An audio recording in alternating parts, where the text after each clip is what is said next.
Welcome to Hell, but this version of Hell was created by Dante Alighieri in the 14th century, and it's called the Inferno. Dante's Hell is depicted as 9 concentric circles of torment. And what's crazy about Dante's Inferno is that it's all written in poem, and it's the first of 3 parts of the epic poem called the Divine Comedy. Now, what we imagine hell is like today is wildly similar to the 700-year-old poem. Now, we were lucky enough to have Jeff Walker join us and give us a lesson on Dante's Inferno. I'm Ali from That's What the F Happens. Let's see what's happening with Dante's Inferno. Never let a good crisis go to waste. There will be so many small businesses that go under because of this. Everyone just accepts this is what's necessary. I'm sorry, like there's enough there to make me skeptical. It always says trust but verify. It's a blind faith, but that's just not how we're built. We don't have economics, we have intervention. It's just so out of touch with the people, which I feel like there's a lot of people out there that are not even aware of it. Welcome back to episode 9 of That's What the F Happens. I'm your host, Ali. And this is Clay. Clay, why don't you say what's up? It's Clay from That's What the F Happens. I'm your resident non-expert. Right. We're generalists. We're resident generalists. And today we have a great treat because we've got our boy Jeff Walker in here to talk about Dante's Inferno. Hey, Jeff, why don't you say what's up and let the folks know a little bit about what's going on. What's going on? Jeff Walker, longtime homeboy of Ali. Go back, 25 years. We all went to U of A, all 3 of us. In Zona days. But I feel like we just didn't connect at that time. Me and Clay Twtfh here. But Jeff, who was Dante? Dante was a writer who lived he was born in 1265 and he died in 1321.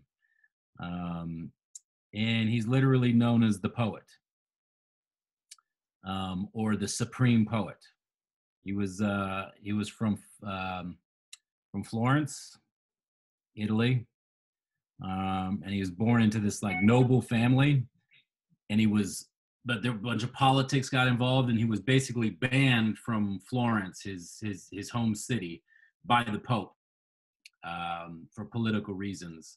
And then he basically spent like the last like maybe 20 years of his life in exile in many, like all across Italy, where he was writing the Divine Comedy, which most people know of more as Dante's Inferno. Okay. So the Divine Comedy was a poem, right? Yeah. It was a poem. It was. But it's pretty long, huh? All right. So Divine Comedy is it's 100 cantos, which basically means 100 chapters. Yeah. So it's not just like a poem. Like when people think of a poem, it's like, maybe 16 bars is a long poem. This was 100 chapters. Yeah, each chapter goes from like 35 to like maybe 75 lines, somewhere in there, average like 57 lines. The Odyssey, a lot of Homer's works were in the same vein, right? I mean, they were essentially poetry, correct? They were written in poetic verse, right? Homer, Virgil. Yep. I mean, I don't mean to get us diverse. Tough topic. But I'm just in awe at the fact that, like, especially because we all are hip hop heads, the fact that if you can write 3 verses all on the same topic with some sort of flow and have the rhymes and everything, right. Carry, every word be so indispensable that it contributes to the story or whatnot. That's not a lot of people can do that. No, not a lot of people can do it for a fucking song, much less for like an epic poem. So where you're going with that is actually perfect, because that's one of the things that made this poem so great. So it was 14,233 lines. All right, so you're talking 16, what, 48 bars, like it's hard to do on topic. Yeah. So this guy did 14,233 lines. And didn't he make up his own specific scheme. rhyme scheme for it? Yeah, so if you want to talk about the writing of it first, let's talk about like the literary terms and devices. So first of all, most importantly, when Dante started writing this poem, poets and esteemed writers only wrote in Latin. So And not Italian. So when he started to write this, he started to bring in dialects from different parts of Italy, especially Florence. So just the fact that he wrote this in Italian was a game changer. In fact, to go on that tangent, Italy was a bunch of broken up states until the late 1800s. Yep. Again, Dante wrote this in 1310. Okay, when Italy came together as a unified country, they didn't have a dialect. They didn't have a language that they chose. So what did they do? They chose the language of Dante. They chose his vernacular, his flow, the way that he wrote the poem is basically how they decided as one unified language for the entire country. That's crazy. So, I mean, Dante's pretty big in Italy, I would think. Well, he wrote the poem 700 years ago, and you're still required to read it as high school kids today.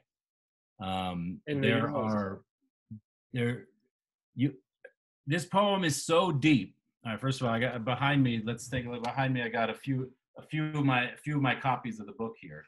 Dang. There's been 150, 160 translations into English just in the last 100 years. And so there's thousands of different translations in different languages across the world.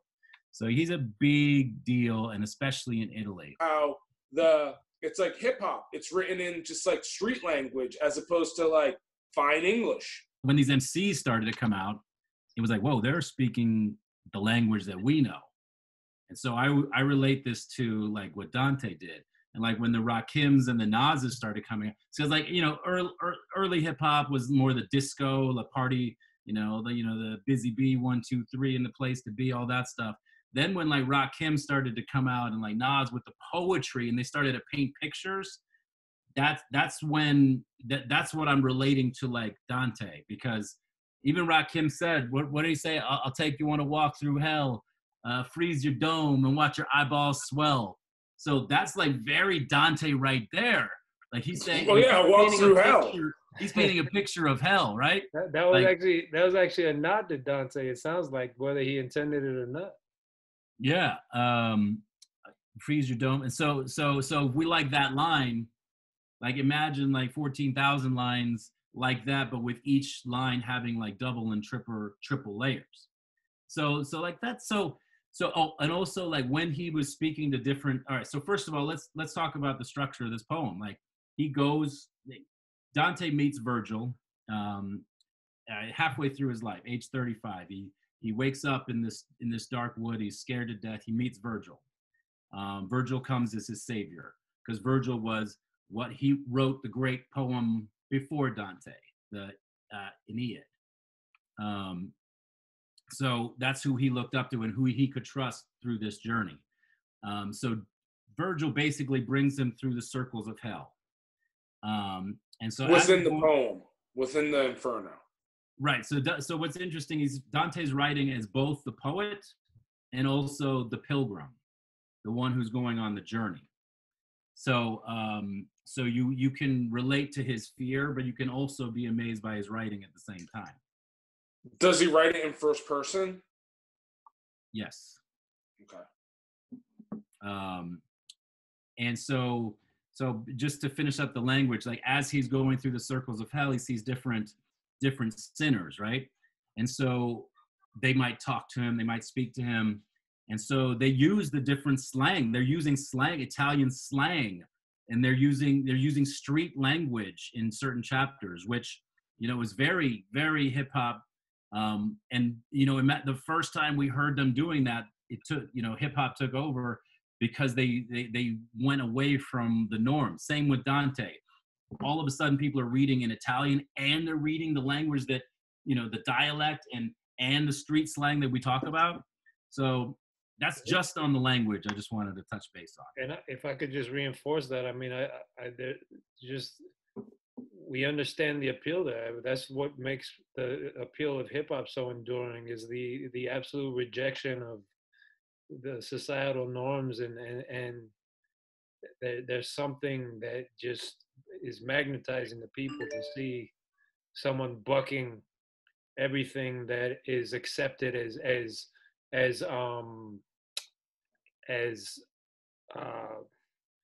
like define the power proper, structure. The proper, exactly. It's a defiance, but it's also a defiance of you don't get to tell me what's proper, what's good, what's legitimate, right. Things of that nature. So that's so in a way, you're right on, because like it's almost like Dante's doing that like times 10 because of the time period. We're talking 1300s here. Right. The Roman Church is like completely totalitarian. Yeah, like so he wrote this poem in that language we're talking about, but then also as he's going through these circles of hell, he's seeing actual people that are alive and living. And so he's writing about them in these different circles of hell, like you're here burning in hell because of this, because of that. And like he even talks about the Pope, the living Pope, saying, all right, so like there's this one canto where... How did he get away with that, by the way? Man, again, legend. Like that, one of the reasons it's so legendary, I guess. Heresy, they'll just kill you. They got no problems with that. It was right towards the, apparently they say the book was finished in the poem was finished in 1320, died in 1321. So he wasn't killed. How long did it actually take him to complete this? The stories vary on how long it took, but he went in exile in 1302. He died. The book was apparently finished in 1320. So, 10, 15 years at least. Some people say more. But he's also straight up calling people out, calling out real people. If we're comparing it to hip hop, like the first time you heard like No Vaseline, or the first time you heard like Ether, or these songs, and you were like, whoa, I can't believe someone would go there in a diss, imagine that talking about like the people of your city and the Pope. So one interesting thing about his punishments, the punishments always relate to the crime in a creative way. So I'm going to look at my note here. I wrote a couple notes. So Dante sees a sea of burning feet sticking out of holes, okay, in one of the circles. And he questions one of the feet, like, yo, who are you? And it's Pope Nicholas III. Pope Nicholas III. His feet are burning upside down. Is that the current Pope at the time? No, but here's what I was going to say. So he says, so first of all, why would his feet be burning? Because it's the inverse of what you do when you get baptized. You get water on your head when you get the water, you baptize with the water, right? So his punishment was the opposite: feet on fire, stuck in a hole for eternity. And so he's talking to Dante, and he goes, oh, is that you, Pope Boniface? Are you here already? He's like, my records told me, by many years, the records have lied to me. So he's basically saying, like, you're going to be next in this ditch to the current Pope. So like people who are reading that are like, you're just saying that like the current Pope is going to be in here, like, like as we would predict, maybe a politician, is going to be, get in trouble for whatever. Right, but even above a politician, like the Pope was like essentially king of the world at that point. Right. So imagine reading that, and it's in this amazing rhyme. So he invented a rhyme scheme that had never been done before.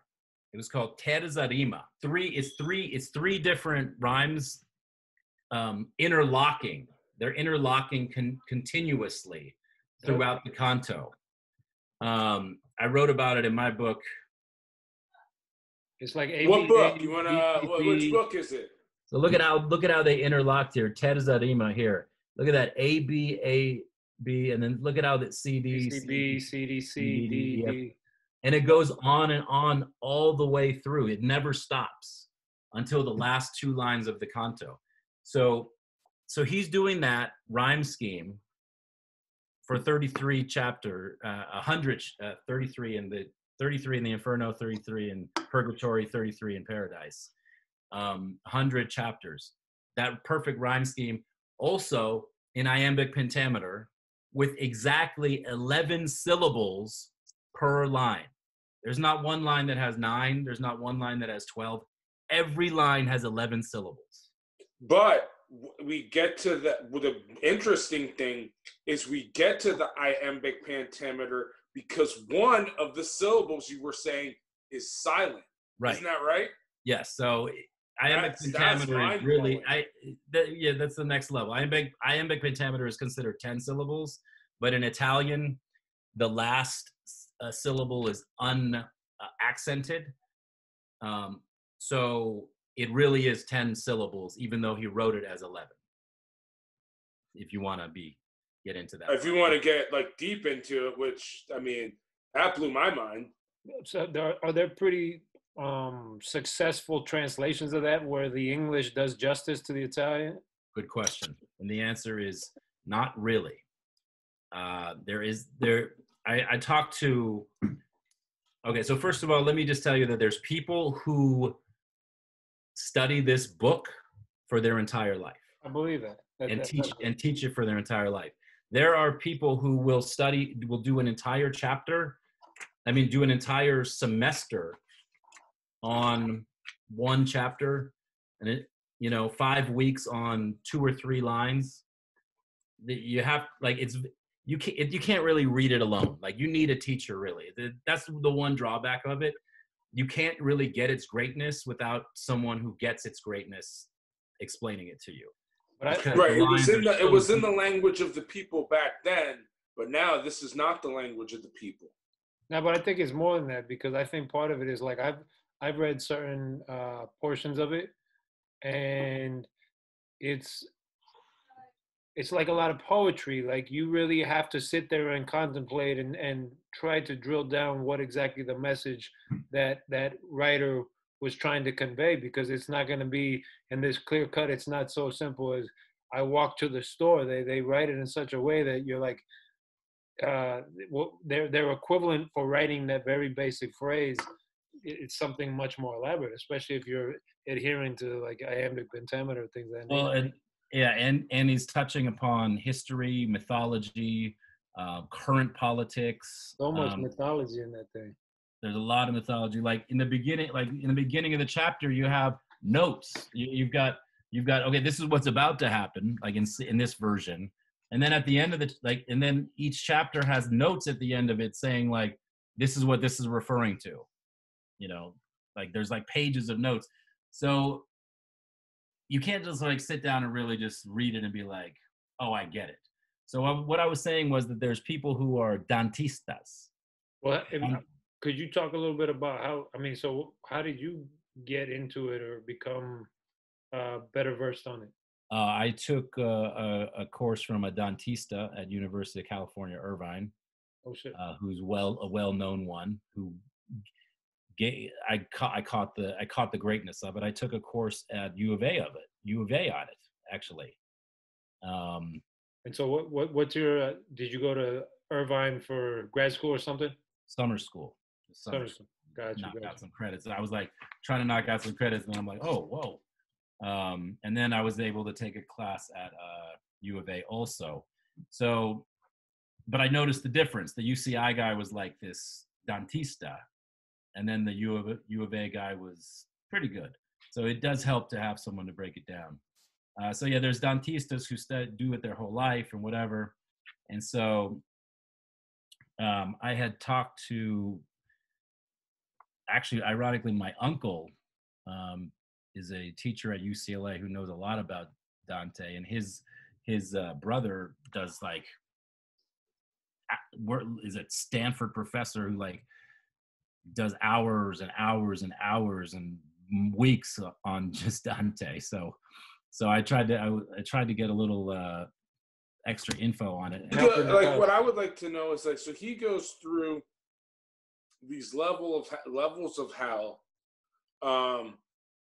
basically burning people along the way.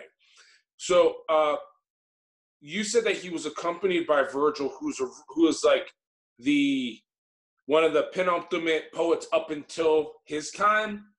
So like there's levels of hell, there's rings of hell. So can you talk about the different, I guess, like the different levels of hell? Like, are you like, it's less hot when you're further away from hell as you get closer to the actual hell where the devil is? That's correct. Hotter, and like, are people like in like, since you're saying the punishment fit the crime, like are there like weaker, lesser punishments, more like severe punishments? Like how does all that work?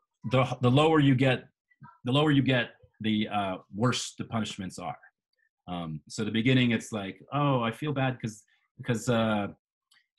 okay, so like he felt really sorry for this couple who got together when they shouldn't have, and he felt bad because they're now stuck in this hurricane of people who fell into lust. You gave in to your lust when you shouldn't have.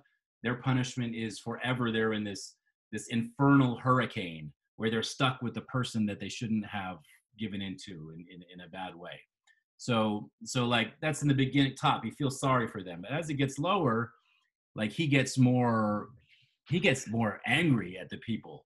Like especially like the fraudulent. As the crimes get worse? Crimes could get worse, but for example, he thinks that fraudulent counselors or popes or people of power should be burning more than murderers and rapists because they should know better. They have the power. So murderers and rapists might be in this level, and then popes, people of power, people who misuse their power, they're lower. He hates them. And why? Because he was banned. He was banned. Remember, he was exiled by the Pope. So of course he's going to hate them more. On trumped up charges, no trumped less. Up charges. So like I'll get a couple other examples, like the suicides. They severed ties with their body, right? Suicide people, they severed ties with their body. So in hell, they're denied a human form.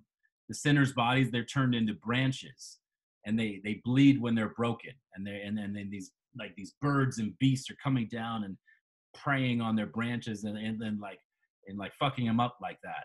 And so as they speak the vernacular, they sound like suicide people, like suicides. They're filled with self-pity. And they don't even notice that there's a man like walking through hell, like that's never happened before, because they're so in their self-pity. So like even like the way that people speak, is it fits with their crime and fits with their, Yeah, I mean, like this whole thing, the suicide thing, it's like the selfish move. Because you're so self-centered, you can only think about your own problems. Right. If you were actually trying to be of service and trying to help people and worrying about other people and not like just being so in your own shit, then like you would be doing stuff other than killing yourself. Or you would notice a human being walking through hell, but you know what I mean? Like they didn't. But you're so self-centered that you don't even notice it. So everything is just right. Everything is right on with all of that, No, I was just gonna say. I mean, he kind of can speak with some authority on that also, because I mean, you have to imagine the dude was like exiled for so many years, been screwed over so many different ways, deprived of love. It sounds like. I mean, he had plenty of reasons to sort of explore the path, like, hey, maybe I should just take my own life, and didn't, obviously, and was like, hey, fuck it, I'm actually gonna like bang out the most incredible masterpiece of literature. So I think you can develop a bit of impatience for suicidal tendencies as a result of that. So well, he contemplated suicide in the poem. So he contemplated early, and what did they do? Virgil couldn't handle it, so they brought in Beatrice. Beatrice was the love of his life, who he pined after for his entire life, who after Virgil could only go through hell. Beatrice, who died before Dante in 1290, Beatrice then took him through purgatory and eventually through paradise.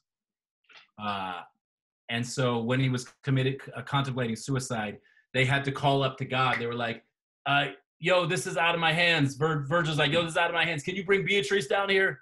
Beatrice comes down and she's like, I'm here. I'm going to be here for you. So don't do this. Let me take you. In a way, it could be considered a bit of an ode to her and as well, right? I mean, in terms of, it's like a giant poem of love, devotion to an individual, huh? In a way, I mean, there seems to be some. 100%. Are you hearing me? Okay. Yeah, I hear you. Yeah, no, it's an ode to love. It's 100%. That was like the love of his life, but he married someone else, but always had eyes for her, and then she died a young death. Dante, Beatrice. Okay, on my wall. So they actually never hooked up, and back then you could only greet in the streets, and they had like a 1 or 2 word greeting, and they would say hi. That was it. So he had this infatuation and love for her that they were in quarantine. They had social distancing. They were super right. They couldn't get within 6 feet of each other. Super quarantine. So she ends up being the one who then takes him through purgatory, which is considered the most lyrical part of the Divine Comedy, and Paradise. So the Divine Comedy is those 3 parts. Mm-hmm, mm-hmm. So you're saying it's Inferno, Purgatory, and Paradise. Yeah, and those are 3 books, 3 separate books within the Divine Comedy. Right, all within here. You go from hell to purgatory to paradise, and the writing, and he's writing kind of like, say, to put it back to hip hop, say he was writing like a gangster rapper, early '80s gangster rapper in hell. In purgatory, he's kind of like writing like like kind of like maybe like native tongues or something. Yeah, and observational. Then, like, Paradise, he's like writing like the most conscious, like enlightened MC like you ever heard, and like so like the writing also reflects where he's at in his journey. So I think we were like talking about Beatrice and how she had to come down to like bring him, because Virgil apparently he must be relegated to hell. For what did Virgil? No, Virgil's in he's in purgatory.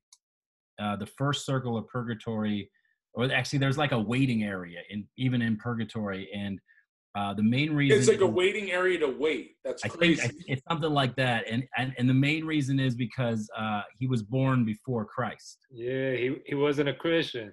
He wasn't a Christian, so like Dante burns Catholics, but because the whole world was Christian then, so he didn't. Virgil, Homer, there's these great poets, and they're all kind of in this area where nothing's really bad happening to them, but they just happen to be born before Christ. So there's a few Muslim poets in there too, and it was the same. They were actually born after Christ, but they're Muslims, and so it's like you never. So they were there too. The light of Christ. So that's pretty dope. But for Beatrice, she was basically like the ultimate symbol of salvation throughout the Divine Comedy. She was like, he even had, there's Dante, he wrote other things too. Dante's Rhyme, he wrote other things too, where he touched upon Beatrice and her, like he put her on a pedestal. And then when it came to the Divine Comedy, she was, the angel who brought him to God through paradise. Beatrice, nice. Yeah. So I mean, Dante, it was like from what I saw, it seemed like he was born into like a decent family and Noble worked his family. way up. And then Noble I guess family. like worked his way up to get like a political position. Right, right. So like I guess like his life was probably pretty good at that point. So he basically got stripped of everything. Right. You know, Exile. that would make me furious. On the furious. run.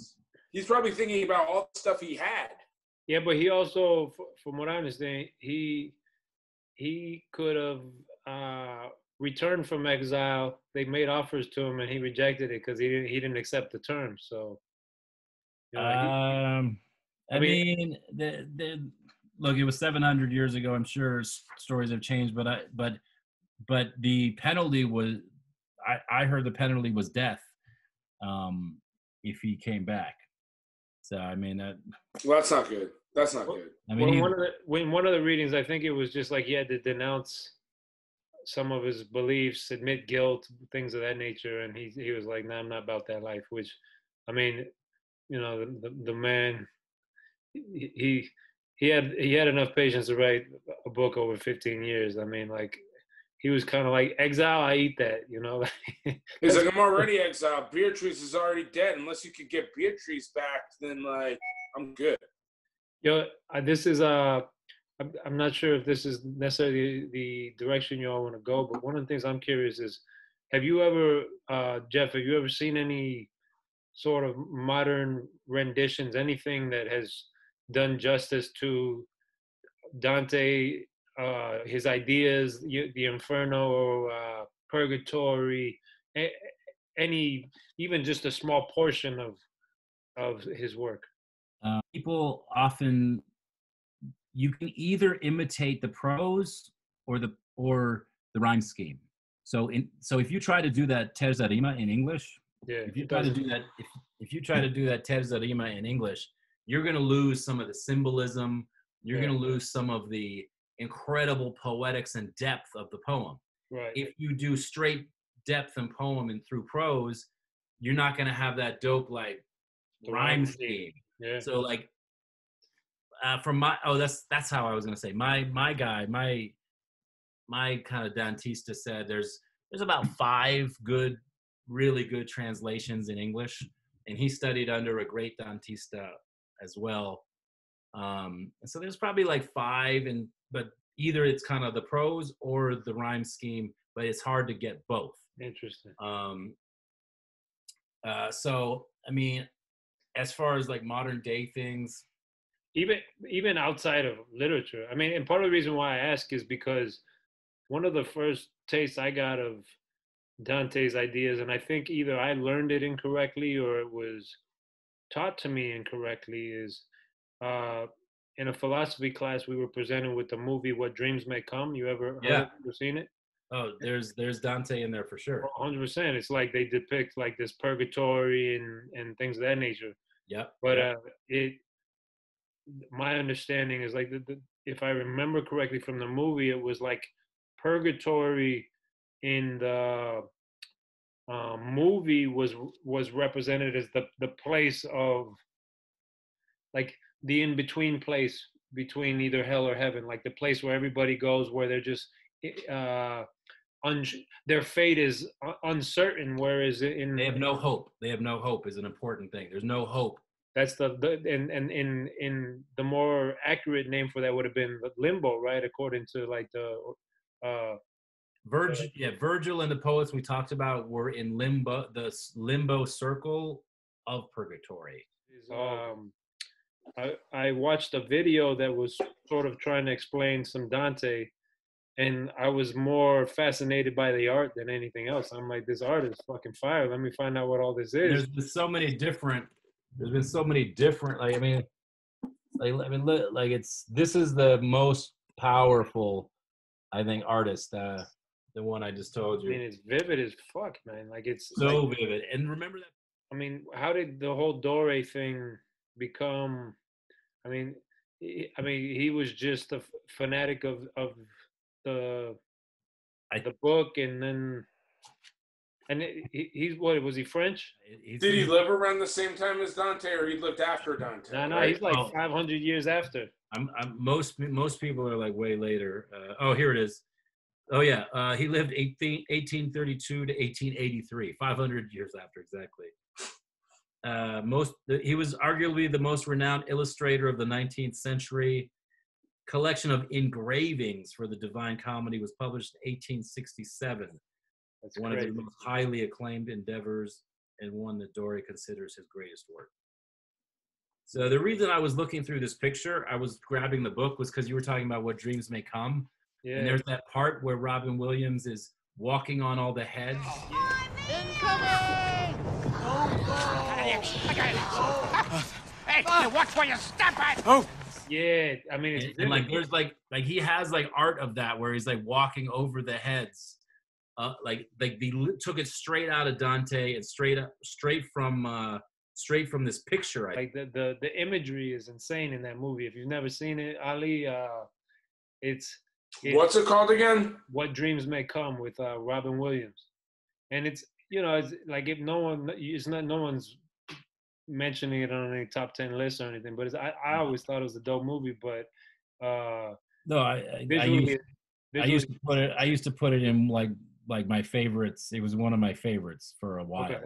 But there was a lot of Dante in there for sure. And like that movie was actually also dope because like Dante, like there was like symbolism and like metaphor and double entendre kind of within the just the actual script. And you're like, oh, you have little surprises in there along with that. And then then Robin Williams had to go on that personal growth in order to get through to that certain area. Just like Dante, when Robin Williams first got there, like he was just like Dante, like a scared, like what this is hell. What am I doing? And then, to get through it, like there had to be that growth, which also relates to Dante and how he grew throughout his journey.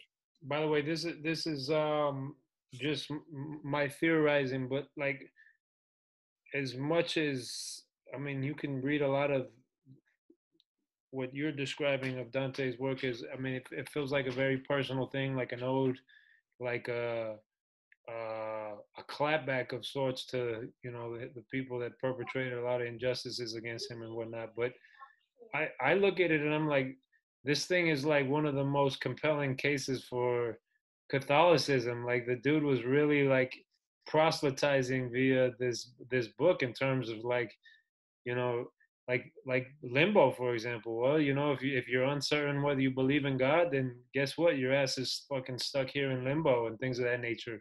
And like you chase lust, guess what? Your ass is going to hell. So like if you are the Catholic Church, you're fucking applauding this thing wholeheartedly. Like this dude he's doing the Lord's work. I was about to say the devil's work, but that's not apropos, so to speak. He was doing the Lord's work, Lucifer's in there. Yeah, but so you're right. But what's dope is because you're right that it like you have to understand like there's major religious overtones because of the time. Yeah. But also like say one of my favorite punishments is the flatterers. All right, what is a flatterer to you? Like someone, what do you think? Like someone who's like a brown noser, someone who's like a kiss up, who's like full of shit. Basically, he's full of shit, right? Yeah, the yes man and shit, Basically full of shit. So their punishment is because they had verbal diarrhea of the mouth. They've got verbal diarrhea coming out, and they live in this river of shit for hell. That's because they had these, because that was that's how they operated. So that's their punishment. Like all the punishments are so creative. And then imagine you're reading it and you're like catching like the dope creativity of the punishment, but then at the same time you're like, oh, that's Bruno from over in. You're like, whoa, like it's so personal to him, but then the actions and the punishments and things of that nature, they sort of transcend and they become a little bit more broader in their application, I suppose. That's crazy, man. So it'd be like, oh, Ali, he really lived a virtuous life. Oh wow, he's in Paradiso. He's in paradise. Clayton, I hope. Clayton lived well. He made a couple mistakes. He's in purgatory. Me, I'm over here in the seventh circle of the Inferno. I was just a dirty fucking dog. I'd probably be deep in that bitch. Hey, so who read this shit initially? Like what? I don't even know how books were published at that time. I mean, was this pre or post public printing press? I gotta look that shit up now, dude. The Gutenberg's printing press was a product of the 15th century. 15. So yeah, way before. So I mean, how was this getting into people's hands? Do you know? No, I don't know. But I do know that literally in like 2017, like the Catholic Church apologized to Dante. Oh yeah, classic too little, too late apologies. It was like literally like 2017 or something. They were like, it's I understand it's been 800 years, but our bad. Well, that kind of does set like a standard, like the United States will, about 500 years from now, they'll be like, we probably should do reparations and apologize for this whole slavery thing at this point. And right after all, wait, after all black people have been killed by the government, then they'll be like, all right, we should finally give some reparations. 500 years from now, they'll be like, yo, it's kind of fucked up how we like shipped off American Indians to reservations and gave them the shitty land and stole. Right, but only after all of them are dead.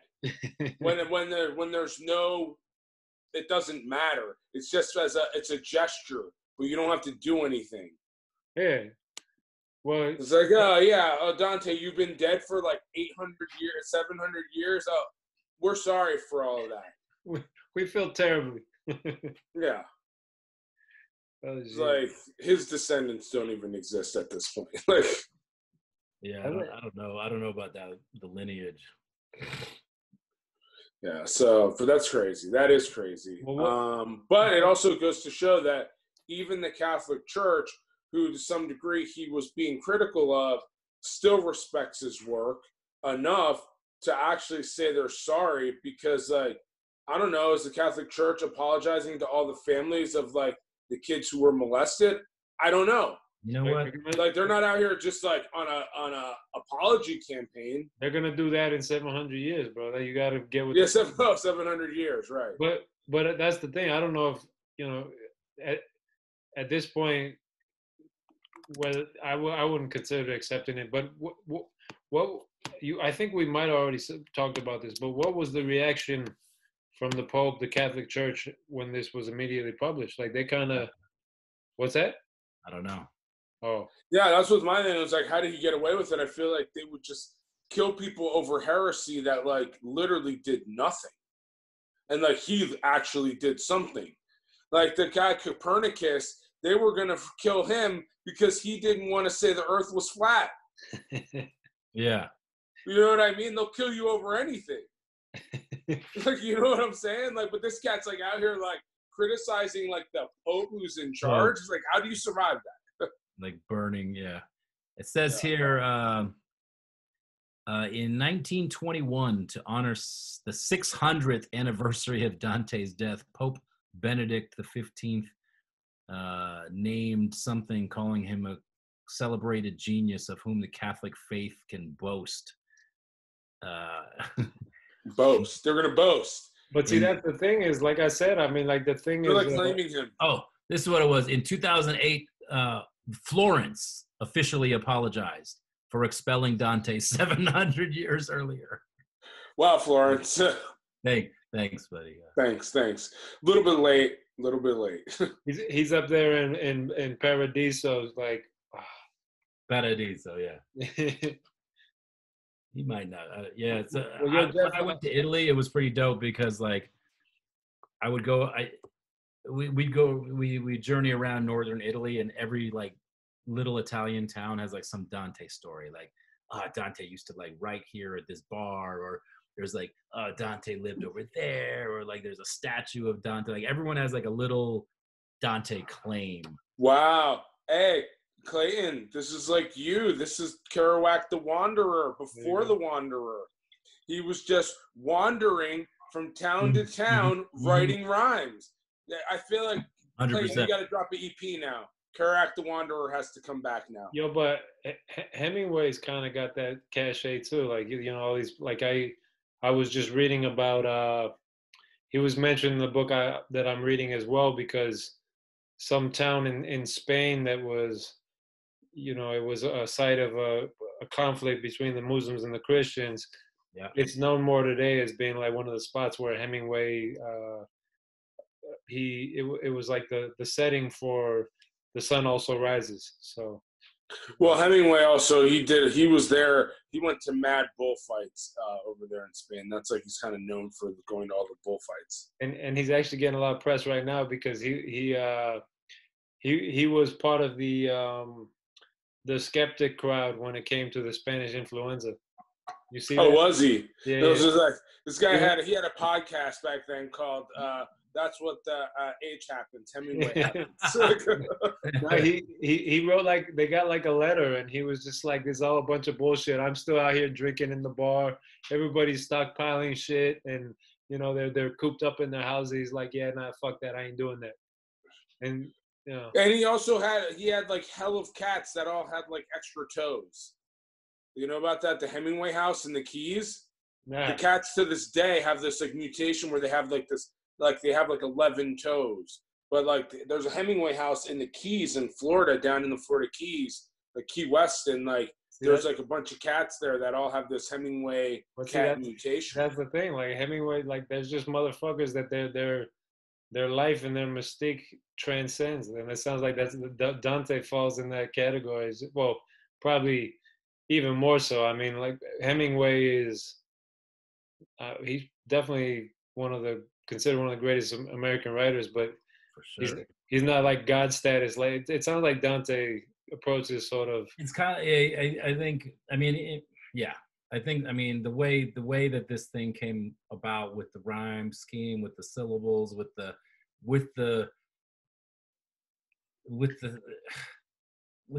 friggin' the metaphor, like everything is, you wouldn't be studying it 800 years later, 700 years later, if it didn't have it all. Like it would have moved on. And like when I go to it, the few times I've been to Italy, which is awesome, like I just sit there and like I drink and eat pasta with people, and I'm like, tell me about Dante. Like, what's your thing? And they just go, let's get into it. And like, they still study it to this day, man. Like, it's required reading from 7th grade on. Damn. That's crazy. Do you speak Italian? No. Because that's one thing I know from experience is that like I could see how that I feel like the ultimate goal would be to want to read Dante's Inferno in Italian. I have two requests for my next lifetime. I'd like to be reborn so that I can speak Italian fluently and study Dante in Italy. And then another request is to go back and be about maybe 15 or 16 and live in Chicago in 1984 till 1998. Oh, wow. Rush Jordan, right? I love it. The Bulls. I thought you were going to say something more Dante related, because I got to say, I'd be fascinated. I'd like to be a fly on the wall, watching the creative process, watching like, I just can't fathom that degree of discipline and dedication and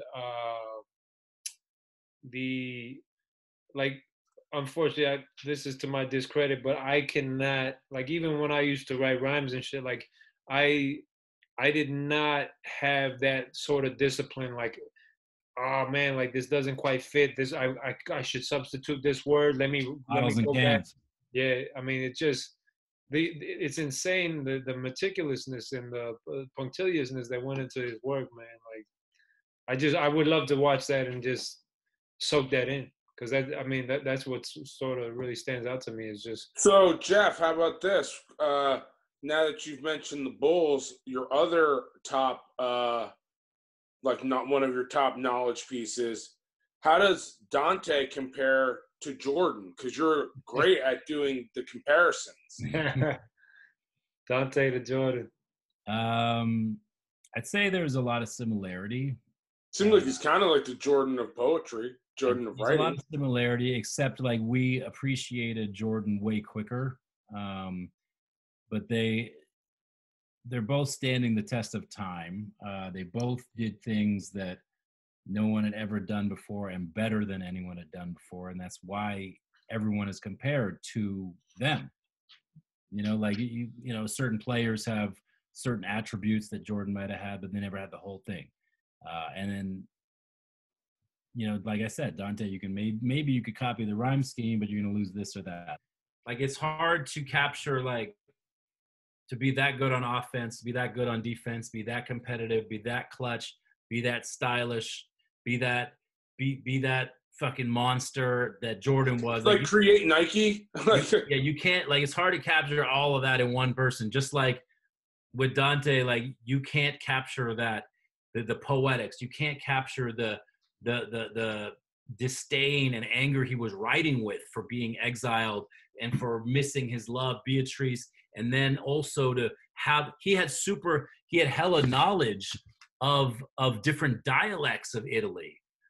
He had hella knowledge of ancient mythology. He had hella knowledge of history. So he put all of that into all of his cantos, all of his chapters, and you'll see that in all the sinners are pretty much real people, or they're, you know, not even just sinners, but, you know, people in paradise.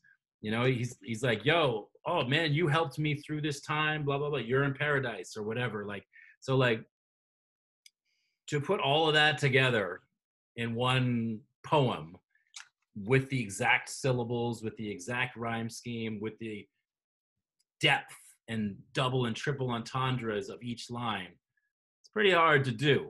So how about this, Jeff? There's a pretty good similarity there. The circles of hell versus the seasons of The Wire. That's hilarious. Yo, so Jeff, you a big The Wire fan? Because man, that's a rabbit hole we should go down. There's certain things that I hold higher than everything. Dante, Jordan, The Wire. Do you include season 5 of The Wire in that? Well, season 5 was the one of the newspaper, right? Yeah, I just finished reading a book on The Wire called All the Pieces Come Together. And so they had to do that in 10 seasons because HBO kept canceling them every year. And so David Simon every year would beg for another season and would eventually get it. And so season 5, they were like, you got to do this in 10 episodes. So things were sped up. Like, first of all, Cheese is Randy the Snitch. Remember the kid Randy the Snitch? Cheese is his dad. But they never touched on that. And they're like, oh, that's a storyline we wanted to go down the absent father storyline, but they didn't give enough episodes. Okay. So yeah, I mean, you got to put season 5 in it because it wraps some things up, but it definitely was. Well, the thing is, like, I mean, conceptually and in terms of just portraying like the inherent challenges and flaws with the media. I mean, just, you know, the way they report, right, how they chase stories, what they have to bury, being in the pocket of politicians, all those things that, like, all the things that come into play, like. They were spot on with the depictions, but and it's just so relevant even now with like what we're seeing, all the flaws with media now, where it's like at the point where like terrible people. I read that article that I sent you, Clayton, about the 5G. They were saying how conspiracy theories take hold so easily now. Because the media is so distrusted. people, they just don't trust the media anymore. Well, it's also like the author of that was just like a condescending fucking jerk from the New Yorker. Like, writing it for an audience of people that read the New Yorker, explaining it to them, like where all the people that are conspiracy theorist believers or whatever, they're never gonna read it. So it's just fucking tooting your own horn, saying we're woke and you know we know better, and I'm writing this to my audience of people that know better. It didn't make a lot of sense. But hey, I wanted to say, you got me thinking about Dante in terms of like, you know, we're doing these comparisons, and I'm like what rapper would be in that league? And the thing is, it's crazy because you got me thinking, all right, in terms of like the energy and the anger that he was unleashing at people, and I'm like, all right, that's Pac. But then Tupac was not a good writer to me. So like, you know, I'm thinking like, you know, like a Nas or a Common in terms of like the writing. But like the crazy shit is that he